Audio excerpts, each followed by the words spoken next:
I am going to just talk a little bit about some practical coping strategies for kind of managing the gluten-free diet. In particular, I'm going to talk a little about how normal it is for it to be stressful and difficult to have, celiac disease or gluten sensitivity, and then offer some tips for, adults who are sensitive as well as parents of their children and entire families. Before I start talking about kind of the more practical stuff, I really just want to quickly mention research and its importance. So you probably heard about the research surveys that we're doing today. Please, if you are willing to help us out and give us a little bit of information, it's extremely valuable. We're asking questions about all kinds of things about your knowledge, but in addition, we're asking for your voice to share with us what your experience is like, because no one's really been asking these questions. So we want to be the ones to do that. So look for opportunities. Research is not just about lab testing and trying to find cures. It's also about understanding the experience and finding ways to help advocate for everybody. So the more information we know, the more we can do, engage in efforts to try to change labeling laws, make sure people are supported, take care of the cost of these foods, and just really help make sure everybody can live a successful life. So if somebody is initially diagnosed with gluten sensitivity or celiac disease, this can be extremely overwhelming. Doesn't matter what it is. So if you have celiac disease, a food allergy, or a sensitivity, this is very difficult. So there's physical components, there's emotional components, there's the steep learning curve, right? There's tons to learn about, as I'm sure you've kind of seen today. There's tons and tons and tons of information. And this can really affect us. This can be overloading, and it can be really easy for it to make everybody feel like they need to shut down. So the diet is very stressful. There are many different things that are affected, and it depends on the person. So I'm going to talk through a few different things that can lead to challenges that come up when you're gluten-free. One of them is the way we think about being gluten-free. There are lots of different ways that we might fall into thought traps, where we're thinking about things in an unhelpful way. Maybe we're exaggerating things. Maybe we're thinking it's all good or all bad. And the way that we think about the world and our situation can negatively impact how we feel. This can really make things feel overwhelming. So one thing that can come up is anxiety. Anxiety on its own is normal, and it happens to every single person. We all are kind of deeply built to be anxious sometimes because it's protective. So if you're in the wild and there's a tiger crouching in the jungle looking at you, you bet you better have some anxiety, right? The fight or flight response keeps us alive. But sometimes anxiety overacts, right? It does a little bit too much in situations where we're maybe not in as much danger as something like a tiger. And so in that situation, it usually comes up because we're trying to think too much about what's going to happen. We're trying to predict what will happen in situations where we might not have control, where we may not be able to fix anything or change anything.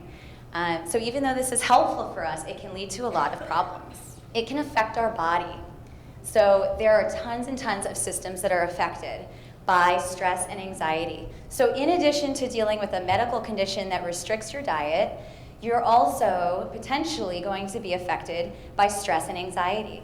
And so it changes the way we think about things. It can make it hard to focus, but it can also have all kinds of negative impacts. These also, if you pay attention, kind of mimic a lot of the symptoms that people might have if they are exposed to gluten and if they're sensitive. So this can be really confusing, and it can kind of take us in this downward spiral. So we might feel sick, it makes us nervous. Being nervous makes us feel sick, and we get stuck in a cycle. So the goal is to cut off this cycle. One thing that happens is when we get uncomfortable, when we don't know what is the safe thing to do, we avoid situations that we're scared of. But that is not good for us. That shrinks our world. If we avoid and don't face problems and engage in problem-solving skills, that can make us more and more isolated, more and more depressed, more and more anxious. The more we avoid things, that encourages us to avoid things even more.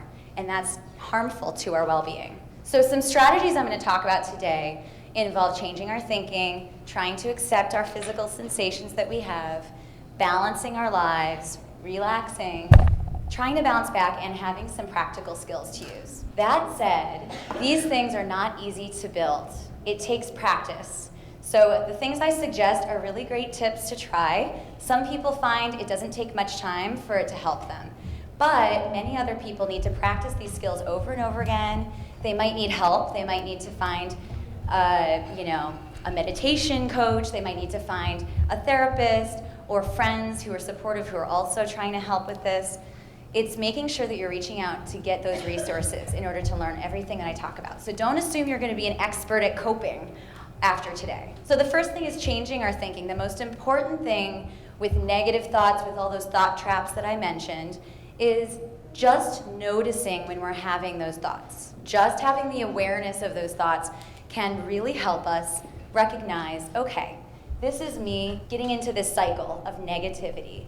And even just being aware of it and not judging it, just knowing that's how we're thinking, can really help us feel a little bit better. The questions to ask yourself are, well, what's the worst that could really happen? Now, I'll bet you have answers to that, right? I could get super sick, I could go into anaphylaxis, it could be super embarrassing, but what's the likelihood that would happen? A lot of the time, the likelihood is actually not as high as it feels like. And I know it often feels very, very likely. But if you're being responsible, if you're advocating for yourself, chances are you can make choices safely. And that's really helpful for us. The other thing is, if the worst happens, how bad truly would that be? Even if you go into anaphylaxis, are you actually likely to die?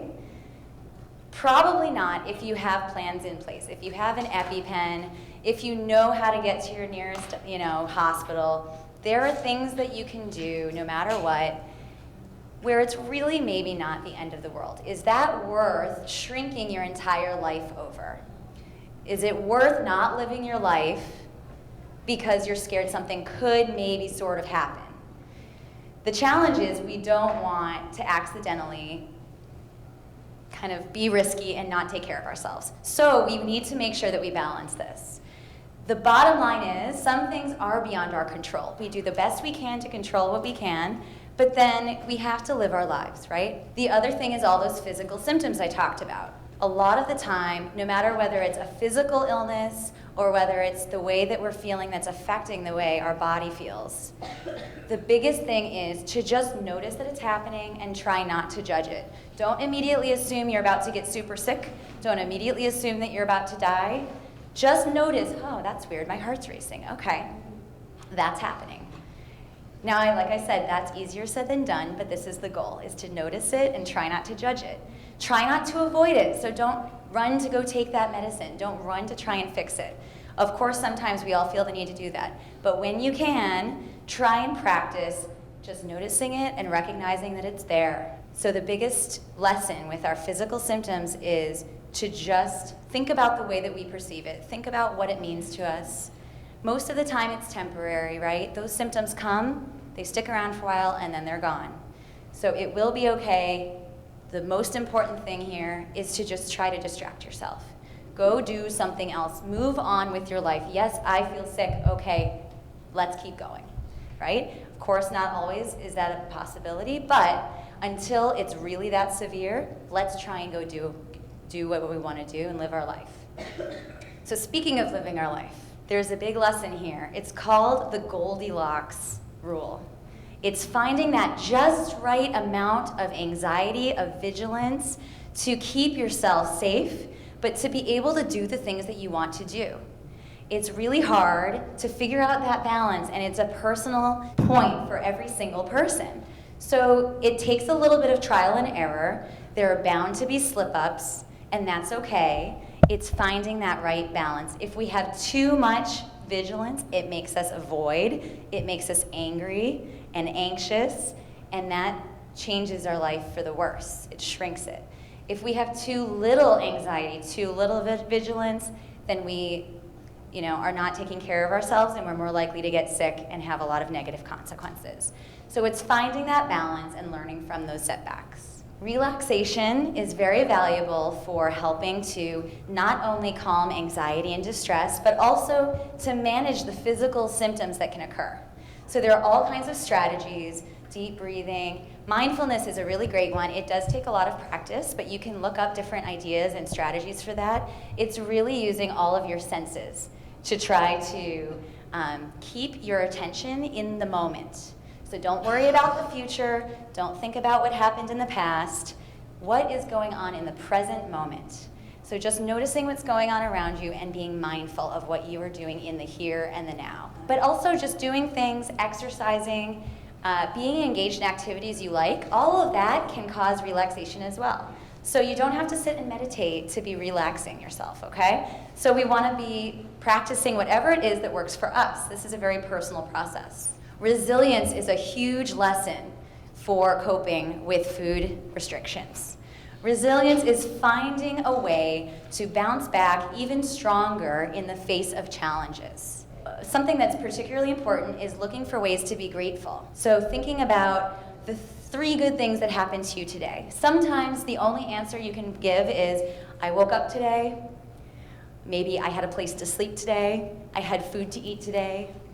Maybe not. Maybe it was, I'm breathing.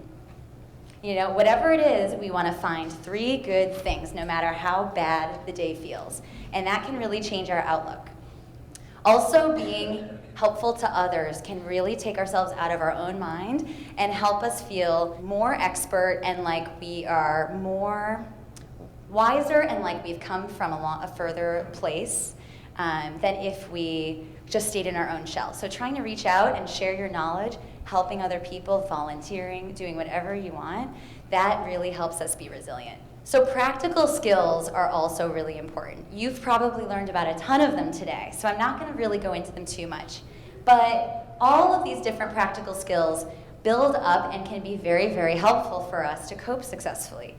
The problem is it can be overwhelming to try to build all of these practical skills all at once.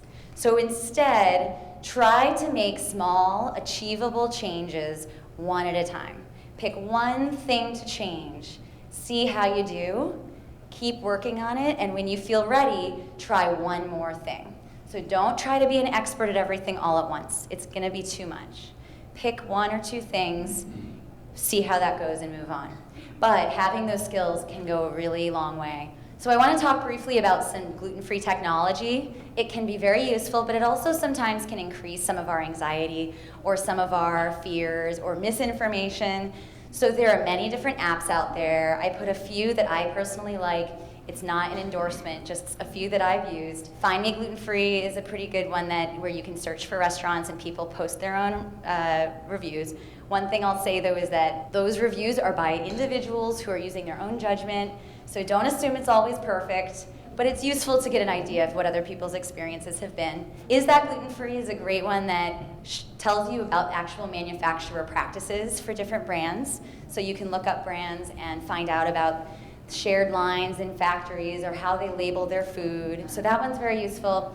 And then Celiac Travel has gluten-free travel cards in tons and tons of different languages. So if you're traveling, you can print out your own cards for free and bring them with you to wherever you're traveling so that they can bring it to the kitchen and they know what it is that you need. Now the NEMA sensor is a new thing that you've just heard about at lunch. I've gotten to test it out a little bit. There's probably a lot of promise for this in understanding what is in our food. But that said, there are a lot of different things to keep in mind when thinking about sensors like this. The big question is, what are you going to do with that, with that information if your food comes up positive? Are you prepared to send the food back? Are you prepared to have that conversation with the restaurant? What will you do with that information? Will it make you avoid? Will it make you never go to that restaurant again? That's probably not helpful. That will make our world shrink. Is it going to make you more distrustful, more fearful? If so, it might not be the right thing for you. So it's really something to pay attention to, that using this information, it's great, but you want to make sure that you have your own well-being in mind as well. So some situations mean that sometimes you have to just sort of trust what's going on. Other situations, maybe it's worthwhile to be able to test your food and find out. But we don't really know what kinds of people benefit most from these kinds of sensors. So we need to learn more about this in order to really know if it's helpful for everybody. So talking about parenting your gluten-free child, it depends on the child's age for what to do. We just talked about all of these different coping skills. Parents should use their own coping skills, number one. So if you're feeling anxious, if you're feeling mad, whatever is coming up for you, pay attention and make sure you're managing that on your own. And then in addition, for young children, you want to make sure you make them feel like things are still a positive experience, but that you can acknowledge the feelings that they're having when they're having a bad day. You want to make sure that you give them choices, and then as they enter school, be sure to try to encourage them to go to school. Even if they're not feeling great, as long as they're not violently ill, send them to school, please. Do not keep them at home. Kids can accidentally, without knowing they're doing it, feel reinforced, feel rewarded for staying home. Even if they're actually sick, it might actually encourage physical symptoms for these kids. So what we want to do is teach our kids to tolerate the feelings that they have, to recognize that it's happening, but to move on with their life. For middle school and junior high students, this is a challenging age because they want to feel normal, they want to be like their friends, and we want to try to support them in doing that. It might mean a little extra planning, a little extra adaptation, but the goal is really to continue monitoring them, but help them take on more responsibility. For adolescents, they are about to become adults. They're about to be making their own decisions, believe it or not.